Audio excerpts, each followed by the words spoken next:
Assalamu alaikum students, I am Sir Salman, your chemistry teacher, and firstly I would like to say that Ramzan Mubarak to all of you. Today is our third lecture and we have to study the topic why and how elements are arranged in the periodic table. It's mean that क्यों और कैसे elements को periodic table में arrange किया गया. Why? The answer of the why is this. To study the physical and chemical properties and the behavior of the elements. Elements are arranged in the periodic table. In order to make it easier for the scientists to study the physical and chemical properties and behavior of the elements, scientists arrange the elements in the periodic table.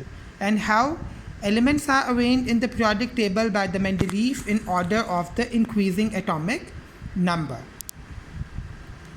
Okay, now in the same topic, the second concept that I am going to give you is that the significance of the atomic number.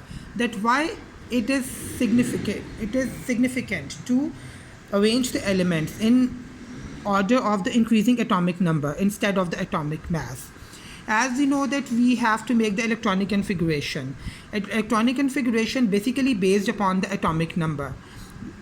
So when we arrange the elements in increasing atomic number order in this same criteria, we will get automatically the periodicity in the electronic configuration, and if there is the periodicity in the electronic configuration, there will be the periodicity in the properties. So the advantage, the significance of the atomic number is that by arranging the according to the increasing atomic number, we will get the periodicity in electronic configuration, and because of the periodicity in electronic configuration, we will get the periodicity in the properties. So by following the atomic number as the base for making the periodic table, we will get the periodicity in the properties, we will get the periodicity in the electronic configuration. Hence long form of periodic table created by doing so.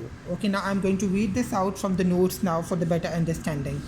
Elements are arranged in the periodic table in order to study their physical and the chemical properties and the behavior. Elements are arranged in order of the increasing atomic number in the periodic table. Significance of the atomic number. The arrangement of the elements in the periodic table lies in the fact that as the electronic configuration is based upon the atomic number, the arrangement of the elements according to the increasing atomic number shows the periodicity in the electronic configuration of the elements that leads to the periodicity in their properties. Hence, the arrangement of the elements based on the electronic configuration created a long form of the periodic table. Okay, this topic is finished.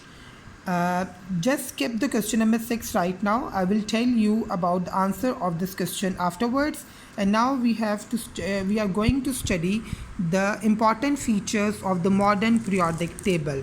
What are the important features of the modern periodic table? And this is a very important topic.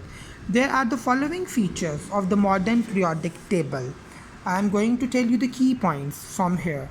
There are the 7 horizontal rows that are called the periods. 7 horizontal rows. You can see that 1, 2, 3, 4, 5, 6, 7. There are 7 horizontal rows, and those rows are called the periods. Next point. First period is having only 2 elements. Second and the third periods are having 8 elements. Fourth and the fifth periods are having 18 elements.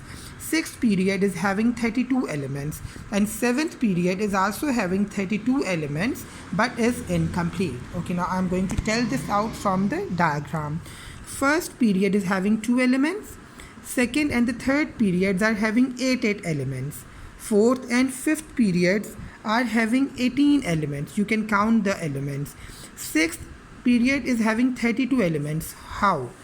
Count 1, 2, leave this 1, 2, 3, 4, 5, 6, 7, 8, 9, 10, 11, 12, 13, 14, 15, 16, 17.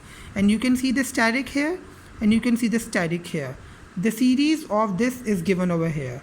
17, 18, 19, 20, 21, 22, 23, 24, 25, 26, 27, 28, 29, 30, 31, 32.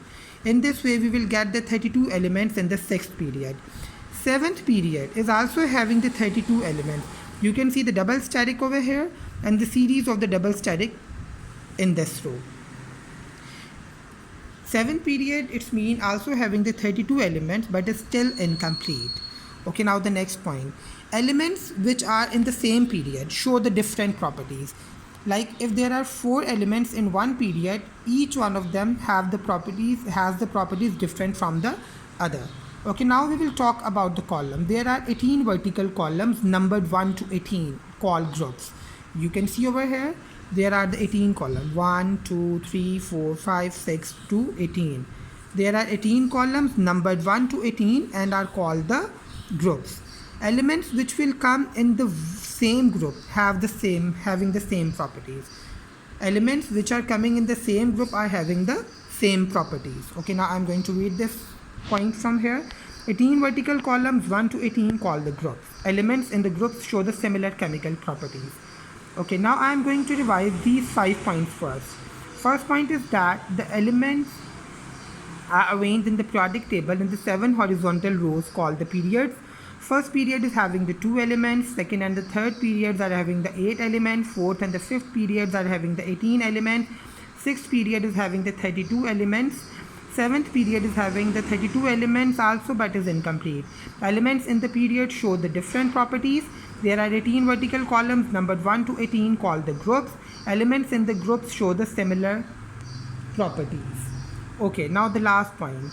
Elements are arranged in the periodic table and are classified into the 4 groups. There are the 4 groups S, P, D and F, and these are called the blocks, and these blocks are assigned to the element on the type of the subshell that gets the last electron by that element.